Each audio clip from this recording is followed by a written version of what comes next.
Welcome back to Please Welcome Uncensored. He's been called the hip-hop Howard Stern, Charlamagne the God. It's one of the most influential voices in the American media right now with a smash-hit show and a very influential, predominantly black audience. Here he is in action. What is it about music that you love so much that would still make you want to go on the damn radio grind? Because you don't need it. You're rich, you're famous, you don't need to be on this radio grind. I love music. Put your hands in the air, one wish, I'm singing, this is how we're living down here. Sitting on the edge, looking out without... Disorder, if you don't mind us asking. You know what, I had a really strong voice, like exceptionally strong voice, till I was 46 years old. They do mention your husband a lot. And they say, how is she so black but she married white? You got more questions, but I tell you, if you have a problem figuring out whether you're for me or Trump, then you ain't black. Well, Charlamagne joins me now. Charlamagne, it's great to have you on Uncensored. Thank you very much indeed for finally succumbing Thank you for to having me our on advances. Uncensored. Thank you for having me. How are you? I'm really fascinated by you because we come from very different backgrounds, upbringings. I always wanted to be a journalist. I trained to be a journalist. I went to an English journalism college and worked my way up, and I do a lot of interviews. You came from a very different background in South Carolina. Nothing about that background suggested that you would end up being one of the most influential interviewers in American media. How do you think that's happened? I think that's happened because, you know, I always approach things from the perspective of just a curious fan. You know, I always feel like the know-it-all knows nothing. And, you know, I'm not an expert at anything. I'm just a person who, you know, has some experiences in life. And, you know, my mother was an English teacher in South Carolina. And, you know, one of the things that she told me when I was younger was to always read things that, you know, don't necessarily pertain to you. So being that she told me that, I always had this curiosity for a little bit of everything. So I would read everything from, you know, the XXL magazine to, you know, every Judy Blume book in the library. And I think just having that, you know, curiosity and always approaching things from the perspective of a curious fan, you know, I think that might be intriguing to some people. It's very intriguing. Your whole story is very intriguing to me. You were born Leonard Larry McKelvey, and I'm a big... Leonard. I got to correct you for Leonard, my mom. I'm sorry, Charlamagne. Leonard, I'm sorry. You'd be called Leonard over here. But what's interesting about you is I'm a big believer in second chances for people. God knows I've had enough of them myself in my career. But you, in your early years, you got into a bit of trouble. You were arrested twice for possession of drugs. On your third arrest, because you were near a non-fatal shooting at the time, your father refused to pay bail money and you went to jail. And after 41 days, you asked your mother to pay for the bail. And at that point, your father decided to give you another chance. How, when you look back on it, how pivotal was that moment of your father deciding, I'm going to give him another go at this and see what happens?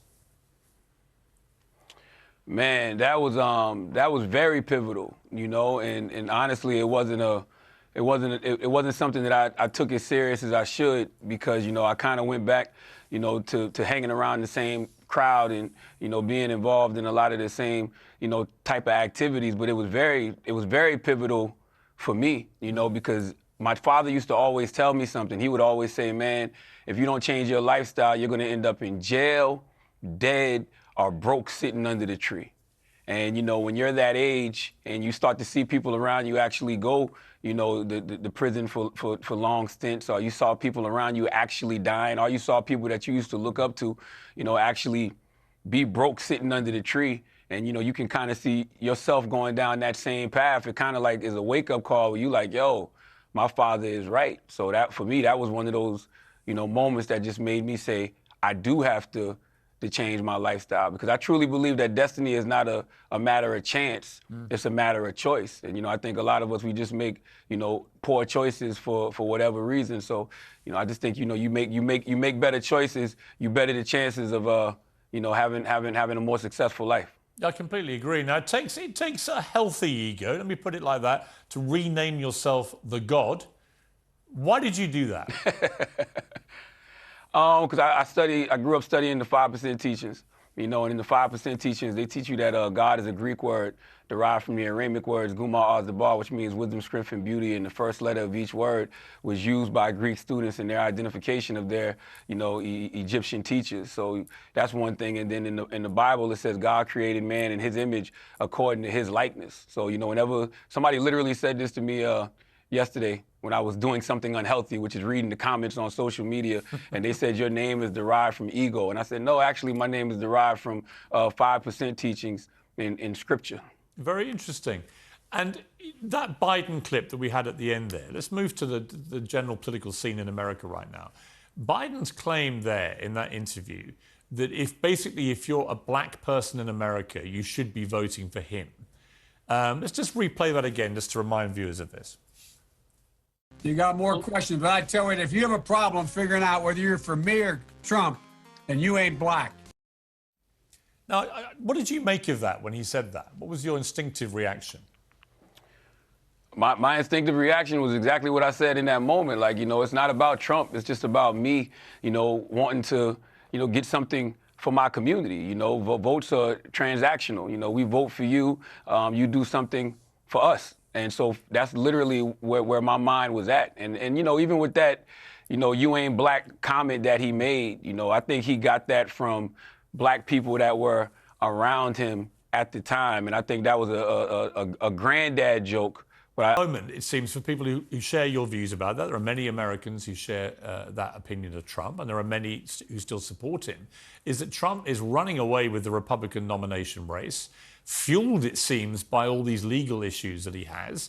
The more times he gets indicted, we're up to nearly 100 criminal charges now, the more popular he seems to get. And part of that is people thinking it's the establishment trying to destroy him. And people don't like that in America. Even if they don't agree necessarily with Trump's political views, they just think he's getting put upon and victimized. Is all this backfiring, do you think? Just as a reality check about the political environment?